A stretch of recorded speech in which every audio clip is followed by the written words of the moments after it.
Now, our top story tonight, that is the safe reopening of America. Weeks ago, millions of businesses, they had to shut their doors. Millions of Americans stayed at home.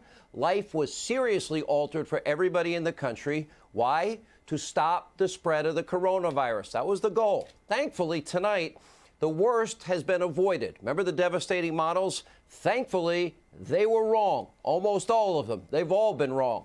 Some models predicting as many as 2.5 million dead Americans. Cities, states, counties never experienced this unmanageable spike, thank God above.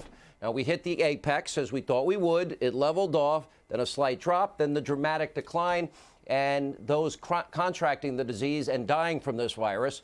Apparently, that is not good enough for many Democrats and those in the mob. These fearmongers now, they want all Americans to languish in a nationwide shutdown with no end in sight. Now, the mayor of Los Angeles and its public health director both said the city will never reopen until there is a cure. David Portnoy pointed out last night what is now a viral epic rant. When did flatten the curve turn into finding a cure before we open anything? Take a look. And the LA mayor, we're not opening the city till we find a cure? What? People have jobs who've worked their whole lives off to put food on the table, create a happy living. They're just going to go out of business? They're going to wake up whenever this thing ends, whenever the mayors say, oh, you can go back to work? Work to what? Your company's going to be out of business. Did a great job on Tucker's show. Powerful message. Now, L.A., if you want to wait till there is a cure, that's fine, but don't expect the rest of America to fund your shelter in place until there is a cure decision. If you want to make that decision, you think it's in your best interest, that's on you, and you will have to pay for all of that. Remember, this is the land of the free, the home of the brave. Most Americans are not going to cower in fear, but we will learn the lessons that we have learned the last few months. We did the lockdown. We listened to the experts, even those that were dead wrong, every model wrong. We did thankfully flatten the curve. We learned some lessons, some from success and some from failure.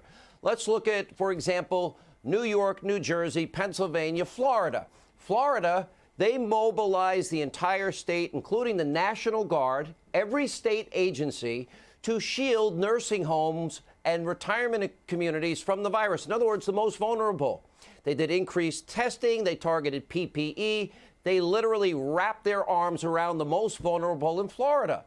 As a result, Florida's death rate remained below 2,000, even though the state has an enormous elderly population.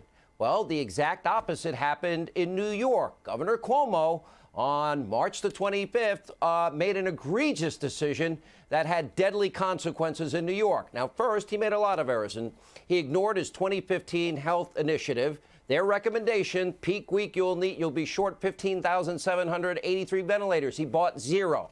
Instead, he came up with a plan to ration the 2,000 ventilators he had. The second big mistake occurred when Cuomo mandated, well, if you wanted hydroxychloroquine and azithromycin and zinc, you had to be hospitalized to get it. If you didn't have COVID when you went in, you might have gotten it when you left. Now, the third and worst mistake that came in the form of this March 25th executive order took the recommendation of the dumbest health care, quote, expert in New York, forcing nursing homes and long-term care facilities to readmit patients that had COVID-19. Many of the centers were screaming they're not equipped to handle the coronavirus cases. They didn't have any PPP. The governor said, well, that's not my problem. He actually said that. He said it's not my job, not his job to provide them with PPE. Same guy that was screaming, I need 40,000 ventilators. Meanwhile, thousands of hospital beds at the Javits Center that the president built, the president's staff, the president converted to COVID-19 capability, and the USNS Comfort, the hospital Navy ship, also staffed and sent by the president, and all the personnel and equipment there, COVID-19 converted. Well, they only used 182 of 1,000 beds. They only used a little over 1,000 of the 3,000 beds at the Javits Center. Nearly a third of New York's coronavirus deaths came from this bad decision.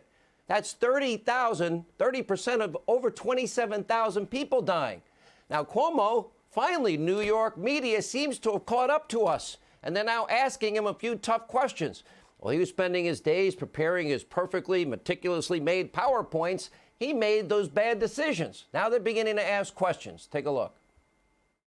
Up until today, as I am before you, I can look you in the eyes and say we did everything that we could. As a society, you can't save everyone. You're going to lose people. That's life. That's somebody else is in charge of that.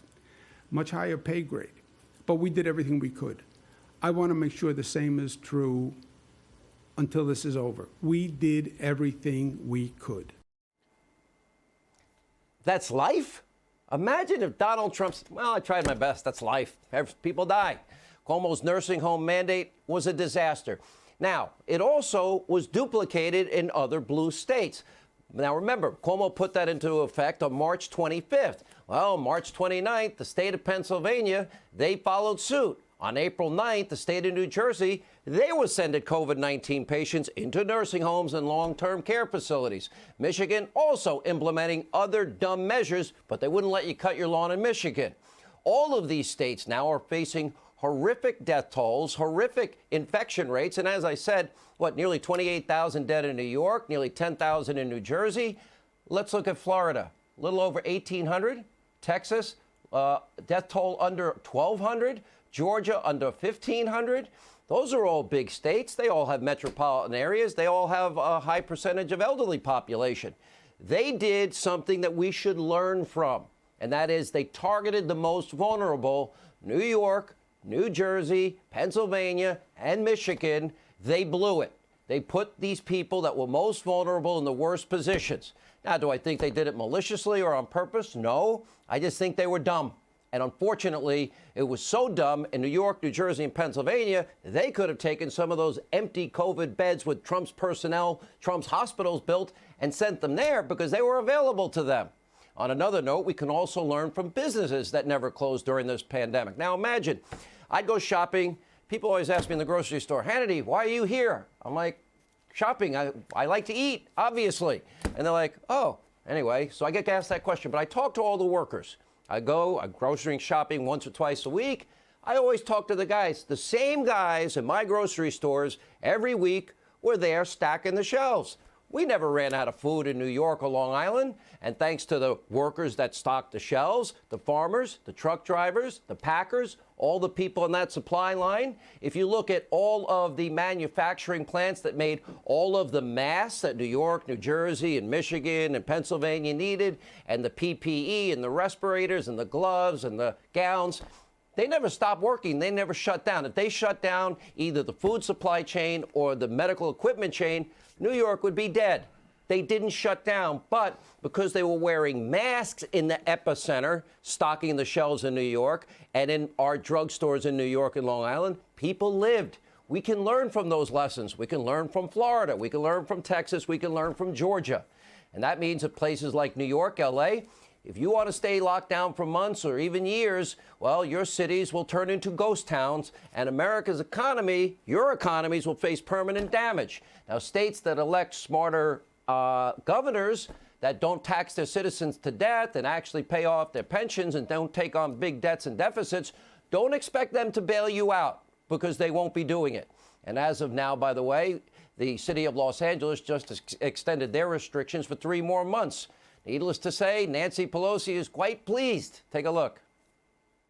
There are a lot of people in Los Angeles County who are saying, whoa, 3 more months. I can't survive this as a small business. I can't survive this as someone who's out of work. Well, of course, I agree with the decisions of the people on the ground in their particular venue and location. So, yes, it's inconvenient, but it's even more inconvenient if you're going to be infected or worse.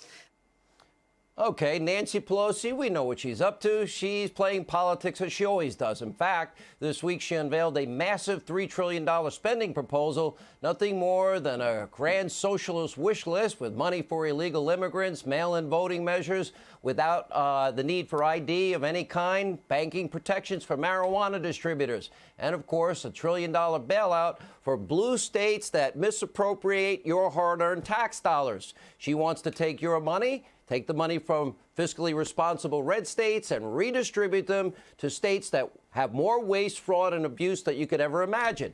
New York, New Jersey, Illinois, and California. And so they can then balance their reckless budgets and start spending all over again. In other words, she wants to pay off their unfunded pensions, their insane green energy programs. 3 of them I know that failed in New York, one $750 million, one $600 million, and one $90 million. The entitlements for illegal immigrants, well, red states shouldn't have to pay for that either. So let me be clear.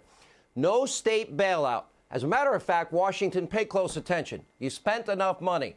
No more spending. We don't need infrastructure. $3 trillion, $4 trillion in loans available. That's a lot of money. Let's see how it goes. And do your best to open the country safely. Learn from Florida, Texas, Georgia, and learn from the guys that were stocking the grocery store shelves where I lived that wore masks and gloves, and they never got sick. None of them. Now, Democrats are now using this virus as a political weapon. The president rightly calling them out. Take a look. People are they're dying with this closure, with the shutdown of a country where they're in their house or in their apartment. They're not allowed. Some people are too tough on it. They're not allowed to go out. They're losing their jobs. We're not going to let it happen. Do you think your critics want you to keep it closed going into the election? Yeah, I do. I think it's a political thing in addition.